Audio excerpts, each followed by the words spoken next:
Well, the Senate racing against the clock to pass 12 bills with less than 10 weeks until the September 30th government shutdown deadline. Lawmakers are working to pass 3 new funding bills into one minibus package before the August recess begins on Friday. And while the House is already out of session, congressional Democrats are hitting the road to tour red districts they aim to flip in next year's midterms. I want to bring in Kansas Senator Roger Marshall. He's a member of the Senate Finance and Budget Committees.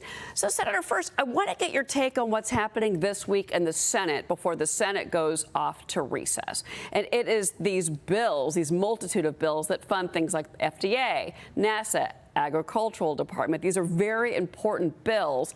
How is this process going to play out for us, sir? Well, Cheryl, good morning to you. I'm on my way to Chief Summer Camp, so it's an exciting day for me. But how this is going to play out the rest of this week, we need to get these bills across the Senate floor. And if they don't, we can pin the tail on Chuck Schumer. The bills that we're considering this week, think about agriculture, military construction, VA, have passed out of committee by supermajority margin. Susan Collins is the appropriations chairwoman of that committee. She's done a wonderful job of getting bipartisan support. So think about the federal government discretionary spending. There's 12 buckets. We're going to try to get 3 of them across the floor.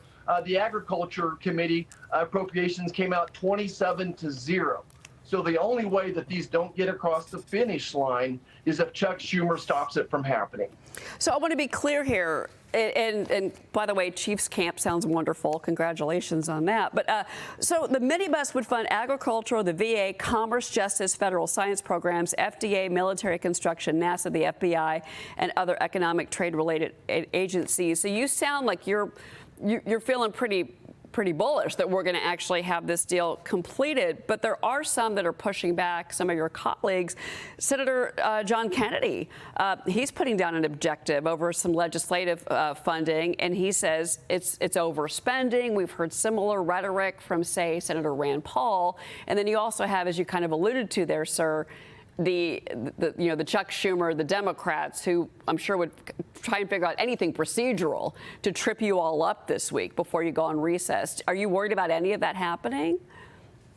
Well, sure, that's why we have an amendment process. That's why we need to play this out in front of the American people. But again, I'm going to compliment Senator Collins in that she's went back to pre-pandemic spending levels. This is the least amount of money we spent on discretionary spending since 2019, adjusted for inflation. So she's doing a great job. One other great thing I want to talk about here is going back to 2 years ago, Senator Collins was able to separate this parity between defense spending and non-defense discretionary spending. So for years, if the Republicans asked for more spending for defense, then the Democrats asked for more spending for their social programs. So we've been able to separate them. Look, this bill is not perfect, but it has huge bipartisan support. It's a next step in going back to balancing the budget. We did the one big beautiful bill, I think, that grows the economy. I think our discretionary spending is going down in this particular case. So these are great steps. We did a rescissions package, more of those to come. So long term, let's think about our goal here. Long term, our goal is to get back towards a balanced budget. No, and I know that Senator Collins has some concerns about some funding that's happening for the state of Maine. So we're certainly going to look for some more news out of her today. Let me move on to this, because you recently withdrew your support for the Digital Asset Anti-Money Laundering Act. This is a bill that you co-created with Senator Warren back in 2022. Why are you changing your position now?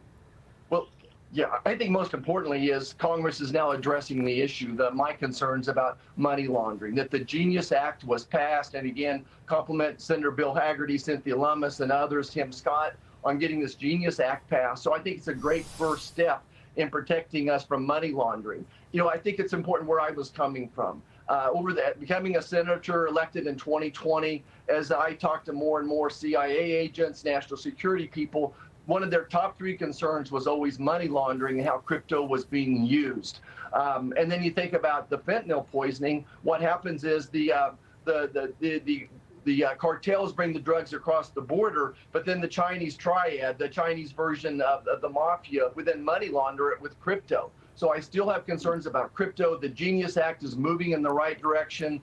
Previously, under Joe Biden, he refused to take this issue up. Thanks again to President Trump for being a leader, and the Senate leadership, Senator Thune, again, bringing us to the front. I didn't think we'd ever get a bill passed, but with President Trump's pushing, we got that across the finish line too. Okay, I want to ask you about some big news that Maria made yesterday on Sunday Morning Futures, the unraveling of the Russiagate scandal, and really who is behind all of this. And it looks like this has only just begun.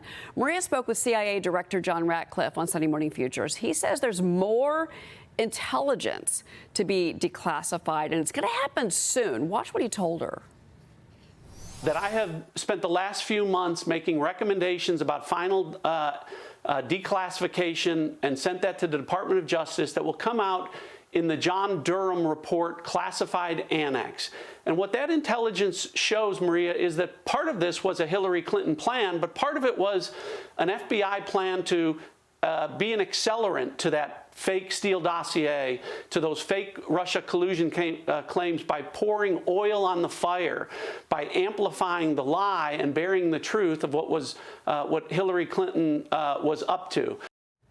Former House Intelligence Chair Devin Nunes also told Maria he questions whether that August 2022 Mar-a-Lago raid was related to documents related to his official assessment of the 2016 election interference report. Senator, you say the Obama White House was the true threat to democracy.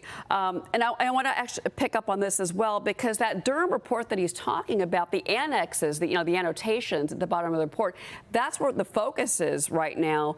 And this is, I want to get your reaction to references, footnotes, anything that was declassified in there, legal standards, maybe some of the summaries, not transcripts of the interviews. What is most important to you in that? Oh, wow. There's a lot to unravel there. But remember, Obama never thought that Trump could win. They never thought anyone would go back and uncover this paperwork. I think that the Obama White House was the true threat to democracy. Think about psychological projection. That's what the Democrat Party is now. That's one of the reasons they have such low approval ratings, is this psychological projection. So for years, they've been saying President Trump was a threat. But now we understand that Obama was actually involved in this. They lied to us about COVID. They lied to us about Biden's health. They lied to us about the Pfizer report and the Russiagate. They lied to us about Hunter's laptop. So this is the threat to democracy. They continue this psychological projection, accusing others of what they've been doing. And I sat there and thought about it this weekend. Why would they allow this paperwork to be done and no one covered it up? The issue of after the election, when in the White House, President Obama is intertwined in reversing the intelligence agency's review. And I think he was just so brazen. He was so cocky that he didn't think anyone could ever shake him up. And now Americans are asking, will someone go into jail? And that's what needs to happen next, is somebody needs to go to jail for misleading the public in this area. Well, President Obama would have immunity, but there are a lot of other players in this story that I think we're going to get more information soon. Senator Roger Marshall, thank you for being with us. Really appreciate it. We'll be right back, everybody.